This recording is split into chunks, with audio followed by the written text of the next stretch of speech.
전부 따라와. 오늘은 내가 짜파게티 요리사 이 학교에서 랭아! 영순이 여러분 안녕하세요. 랭킹스쿨입니다.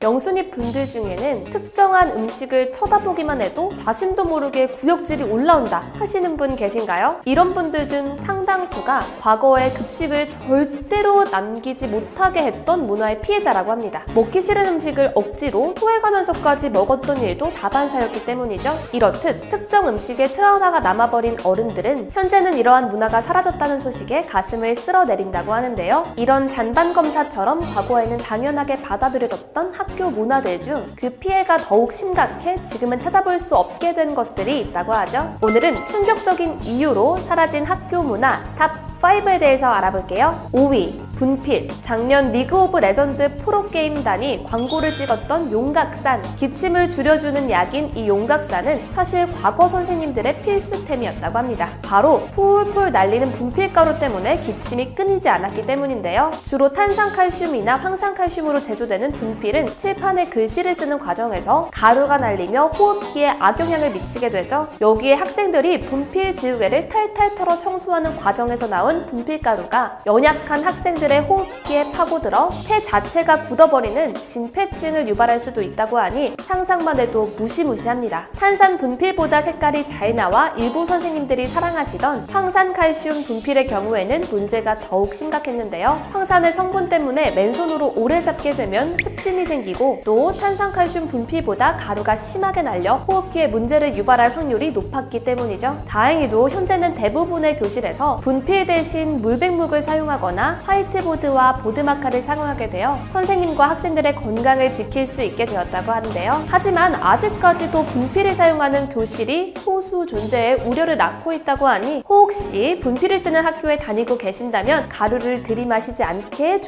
또 조심해야겠죠? 4위, 체력장.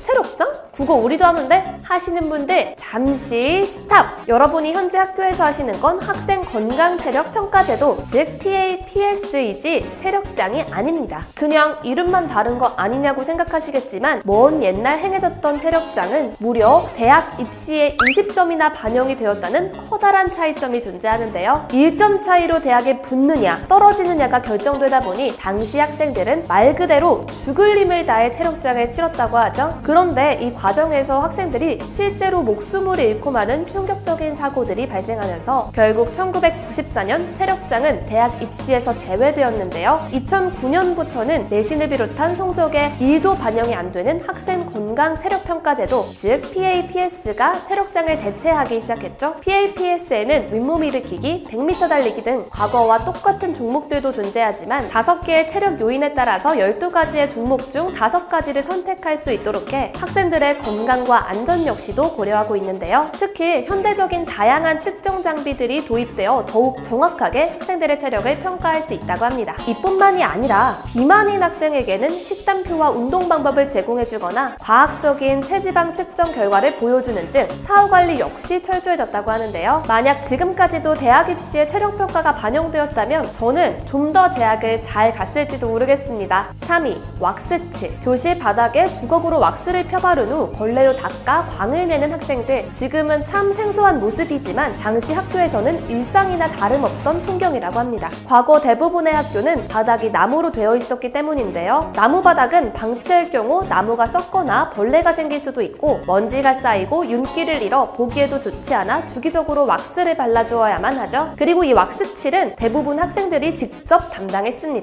해보신 분들은 아시겠지만 이 과정에서 손에 나뭇가시가 박히는 등 부상을 유발하기도 했죠. 하지만 더 심각한 부작용이 있었습니다. 바로 왁스에 들어있는 해로운 성분들이 학생들의 건강을 위협하고 있었던 것. 왁스에 70% 이상 들어있는 솔벤트는 흡입하게 될 경우 두통, 무력감 등의 증상이 나타나고 눈이나 피부에 닿게 될 경우 염증을 일으킨다고 하는데요. 심지어 중추신경을 자극해 어지러움과 환각을 불러일으키는 크실렌과 같은 위험물질도 포함되어 있었습니다. 하지만 이러한 위험성에도 불구하고 불구하고 과거에는 학교 주변 문방구에서 어린 아이들도 왁스를 쉽게 구매할 수 있었고 유해성을 경고하는 문구나 성분 표시조차 없었다고 하죠. 지금 생각하면 말도 안 되는 이 문화는 2010년대에 들어서며 교실 바닥이 석재로 바뀌고 학생 인권이 올라가며 조용히 사라지게 되는데요. 지금까지도 나무 바닥을 쓰고 있는 학교들은 주로 방학이나 주말에 전문 업체를 불러 바닥에 왁스칠을 하고 있다고 합니다. 자기 자리를 치우는 정도의 정리정돈도 아니고 건강이 상하기까지 하는 위험한 청소를 더 이상 학생들이 안 해도 된다니 참 다행이네요. 2위, 놀이기구, 정글짐, 미끄럼틀, 구름사다리, 회전무대, 그네 등은 10여 년 전까지만 하더라도 학교 운동장에서 쉽게 찾아볼 수 있는 놀이기구들이었는데요. 하지만 당시에는 놀이기구에 대한 안전기준이 따로 존재하지 않는 탓에 다양한 사고가 터졌습니다. 정글짐은 자칫 발을 헛디뎠다가는 떨어지는 과정에서 수많은 철근에 온몸을 두들겨 맞기 일쑤였고 구름사다리, 능목, 미끄럼틀과 같은 놀이기구는 높이 자체가 흉기나 다름없었죠. 원심볼리기로 악명이 높았던 회전무대, 일명 뺑뺑이에서는 원심력을 이기지 못하고 튕겨져 날아가는 아이들이 속출했는데요. 이러다 보니 2009년 신고된 사고 사례만 무려 900여 건에 달했을 정도였다고 합니다. 아이들이 부주의하게 타서 일어난 문제가 아니냐고요?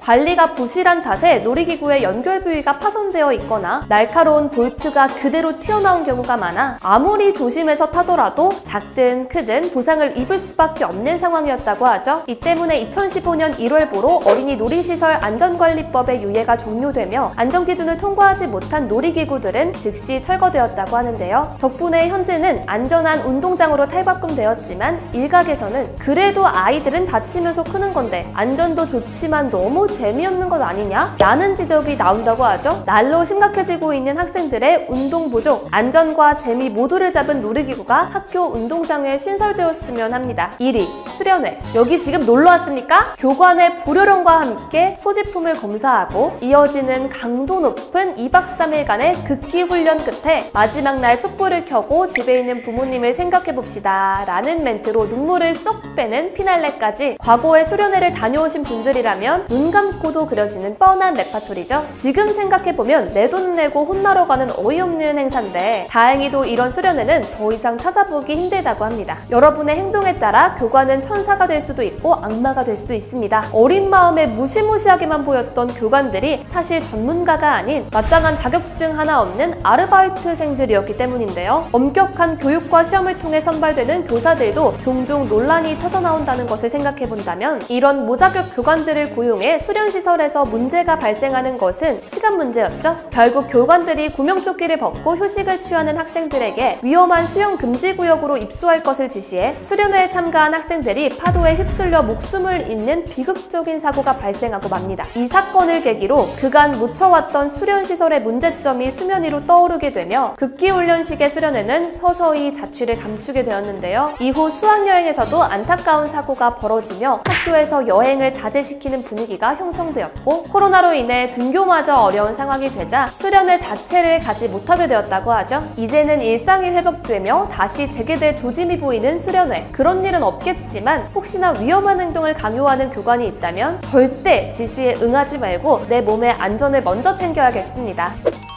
놀토라는 말 들어보셨나요? 요즘 분들이라면 예능 프로그램 놀라운 토요일을 먼저 떠올리시겠지만 라떼는 놀토하면 노는 토요일이었다 이 말이야. 에? 토요일은 당연히 노는 날 아니야? 라고 생각하시겠지만 불과 10년 전까지만 하더라도 매주 토요일에도 학교를 가야 했습니다. 하지만 2005년 토요휴업제가 도입되면서 매달 두 번째, 네 번째 주 토요일은 학교를 가지 않아도 되는 일명 놀토로 지정됐죠. 그러던 2012년 주 5일 수업제가 전면 시행되면서 모든 토요일이 휴업일로 변경, 놀토는 역사 속으로 사라지게 되었는데요. 당시 놀토를 경험했던 세대는 아직까지도 토요일 일찍 학교가 끝났을 때의 온도, 습도, 떨림까지 기억하고 있다고 하죠. 10년 뒤에는 과연 어떤 학교 문화들이 기억 속에서만 존재하게 될지 궁금해지네요. 지금까지 랭킹스쿨이었습니다. 감사합니다.